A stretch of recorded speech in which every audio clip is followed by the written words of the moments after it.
కిరణ్ మాకు ఎటువంటి పగలేదు. రాత్రి వాడు మనుషులు ఎత్తుకొని వచ్చి కత్తి ఎత్తుకొని బెదిరించి నీ మమ్మల్ని చంపేస్తాను అని బెదిరించినాడు. నా భర్తకి నాకు సేఫ్టీ కావాలి.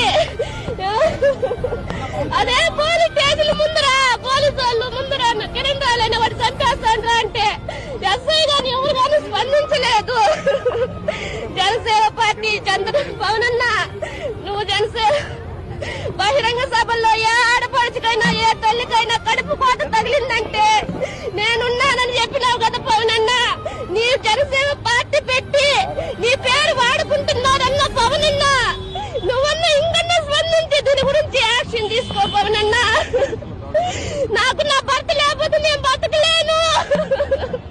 కొర్లగూడకు చెందినటువంటి సుబ్బలక్ష్మి అనే ఆమె ఇంతకుముందు ఒక కంప్లైంట్ ఇచ్చింది. దానిపైన కేసు రిజిస్టర్ చేశాం. దానికి కేసు రిజిస్టర్ చేసినామని చెప్పేసి కిరణ్ రాయలను మరియు అతని ఫ్రెండ్స్ వచ్చేసి ఇంటి దగ్గరకు వచ్చేసి కత్తులు తీసుకుని వచ్చేసి సంపదాన్ని బెదిరించారని చెప్పేసి కంప్లైంట్ ఇచ్చింది. కాబట్టి దాని ప్రకారము మేము ఇన్వెస్టిగేషన్ చేసి దర్యాప్తు చేస్తాం.